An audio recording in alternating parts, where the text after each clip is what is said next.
নমস্কার বন্ধুরা, দেশি বিদেশি স্বাদ চ্যানেলে আপনাদেরকে স্বাগত জানাই। আজকে আমরা বাংলাদেশের ময়মনসিংহ গ্রামের পমফ্রেট মাছের একটা রেসিপি নিয়ে আপনাদের সামনে চলে এসেছি। আজকে আমরা বানাবো দুধ পমফ্রেট। এই রেসিপিটা খুব কম সময় ঘরোয়া উপকরণ দিয়ে আপনারা ঘরেতে বানিয়ে ফেলতে পারেন। এটি স্বাদে অপূর্ব হয়, মুখে লেগে থাকার মতো। আপনারা অবশ্যই ঘরেতে বানিয়ে দেখবেন, তাহলেই আপনারা বুঝতে পারবেন।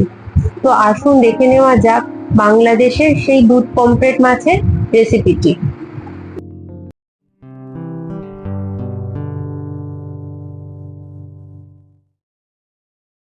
এখানে আমরা নিয়েছি কয়েক টুকরো নারকোল, কয়েকটা কাজু বাদাম আর 4 মগজ। এই তিনটাকে আমরা একসাথে মিক্সিতে বেটে নেবো। আপনারা চাইলে 1 চা চামচ পোস্ত এতে অ্যাড করতে পারেন। এখানে 8-9 কোয়া রসুন আর সামান্য পরিমাণ আদা আমরা থেঁতো করে আগে মাছে ম্যারিনেট করে রাখবো, সেটার জন্য নিয়েছি। আর নিয়েছি একটা বড় সাইজের পেঁয়াজ, কাঁচা লঙ্কা আর 1/2 ইঞ্চি আদা। এখানে তিনটে আলাদা করে বেটে নেবো। প্রথমে এখানে মাছে আমরা নুন হলুদ মাখিয়ে রেখেছিলাম। পমফ্রেট মাছের গাগুলোকে এইভাবে আপনারা চিড়ে নেবেন, তাতে মশলাটা ভালোভাবে ঢুকবে। নুন হলুদ মাখানো মাছের মধ্যে আমরা দিয়ে দিচ্ছি 8-9 কোয়া রসুন আর 1/2 ইঞ্চি থেকেও কম আদা থেঁতো করে পেস্টটা।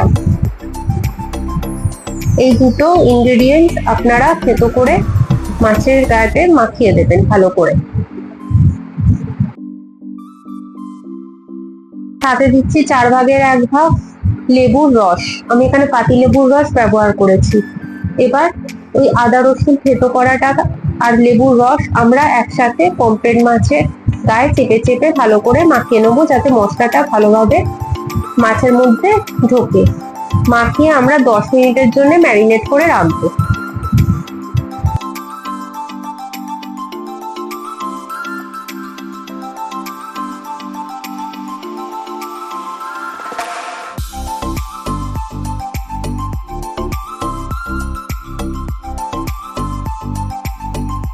দশ মিনিট বাদে এখানে আমরা কড়াটাকে মিডিয়াম ফ্লেমে বসিয়ে মাছ ভাজার জন্য নিয়ে নিচ্ছি সর্ষের তেল।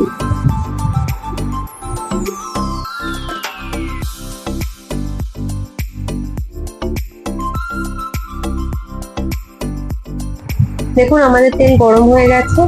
এবার কড়াটাকে মিডিয়াম টু লো ফ্লেমে দিয়ে আমরা একটা একটা করে পমফ্রেট মাছের পিস এই তেলেতে ভেজে নেবো।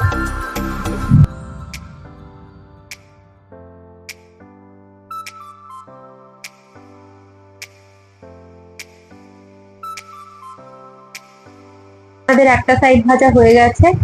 আমরা আস্তে করে মাছের পিসটা উল্টে দেবো।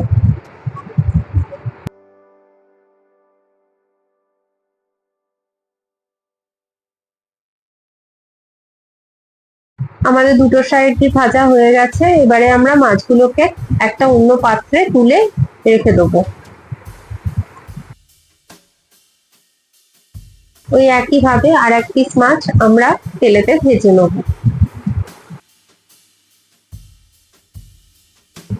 মাছটাকে আস্তে করে ভাজার পর অন্য পাত্রে তুলে নিচ্ছি।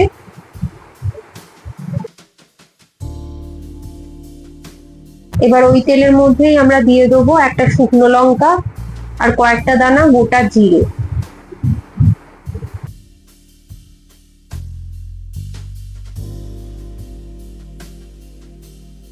ফোড়নের সুগন্ধ বেরোতে শুরু করেছে।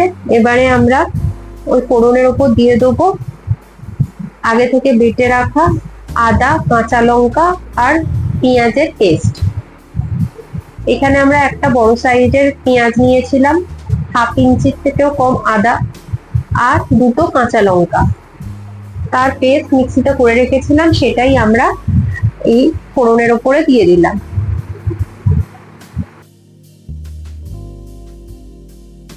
ভালো করে নেড়ে চেড়ে নেবো।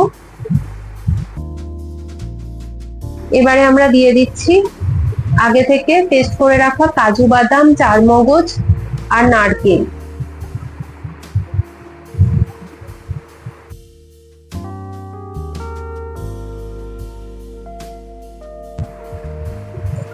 সাথে দিয়ে দিচ্ছি 1 চা চামচ জিরে গুঁড়ো আর 1.5 চা চামচ ধনে গুঁড়ো।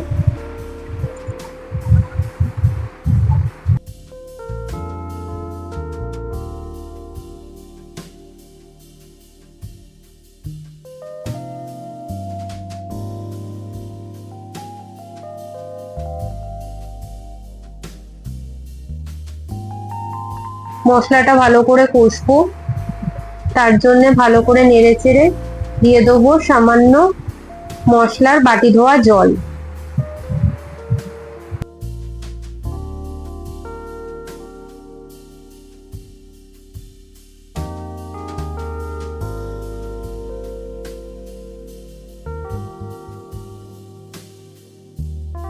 মশলার জলটা পুরো শুকিয়ে এসেছে, এবার ওর মধ্যে দিয়ে দিচ্ছি 1 টেবিল চামচ টমেটো কেচাপ।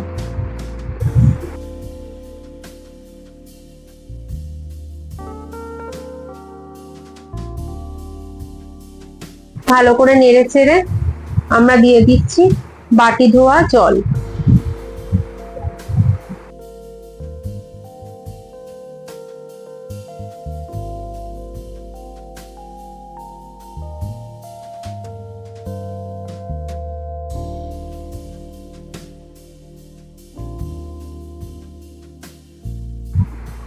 এবারে আমরা দিয়ে দেবো স্বাদ অনুযায়ী নুন আর 1/2 চা চামচ চিনি দিয়ে আমরা নেড়েচেড়ে 2 মিনিটের জন্য মিডিয়াম ফ্লেমে ঢাকা দিয়ে রাখবো। 2 মিনিট বাদে দেখুন আমাদের মশলা থেকে তেল ছাড়তে শুরু করেছে। এবারে দিয়ে দেবো পরিমাণ মতো জল।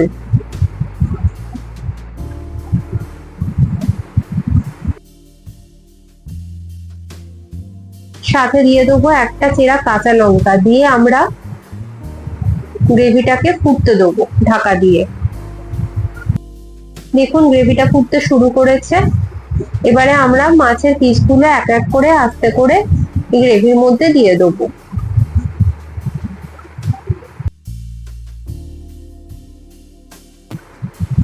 এবারে 5 মিনিটের জন্য মিডিয়াম ফ্লেমে ঢাকা দিয়ে রাখবো। এখানে আমরা 1 কাপ লিকুইড দুধ নিয়েছি নরমাল টেম্পারেচারে। এবার ওই দুধের মধ্যে আমরা 1 টেবিল চামচ ময়দা গুলে নেব।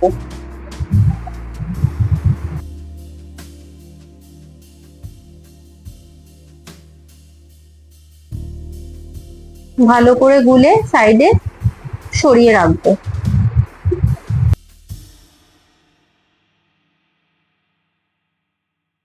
এদিকে দেখুন আমাদের গ্রেভির জলটা অনেকটা কমে গেছে, 5 মিনিট হয়ে গেছে। এবারে আমরা মাছের পিসগুলোকে আস্তে করে উল্টে দেবো।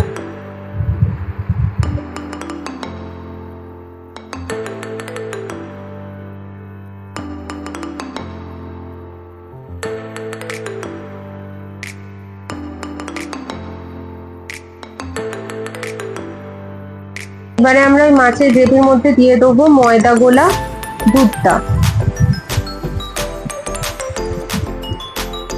দিয়ে ভালো করে নেড়েচেড়ে 2 থেকে 3 মিনিটের জন্য মিডিয়াম ফ্লেমে ঢাকা দিয়ে রাখবো। 2 মিনিট বাদে ঢাকা সরিয়ে নিলে দেখুন আমাদের দুধ পমফ্রেট একেবারে রেডি হয়ে গেছে। কালারটা কত সুন্দর এসেছে দেখুন। গ্যাসের ফ্লেমটা অফ করে দেবো। অফ করে দিলেই আমাদের দুধ পমফ্রেট রেডি।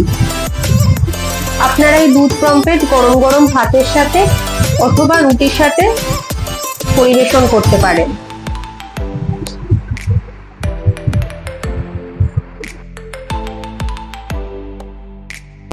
বন্ধুরা এই দুধ পমফ্রেট রেসিপিটা আপনারা অবশ্যই ঘরেতে বানিয়ে দেখবেন আর আমাদেরকে কমেন্টে জানাবেন যে আপনাদের কেমন লাগলো।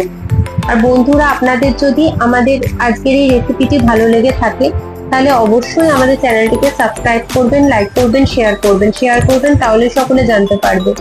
বন্ধুরা সাবস্ক্রাইবের পাশে যে বেল আইকনটা আছে সেটা প্রেস করবেন, তাহলে নতুন ভিডিও যত আছে সব আপনাদের কাছে সবার আগে চলে আসবে। আরো নতুন নতুন ভিডিওর জন্য আমাদের সাথে যুক্ত থাকুন।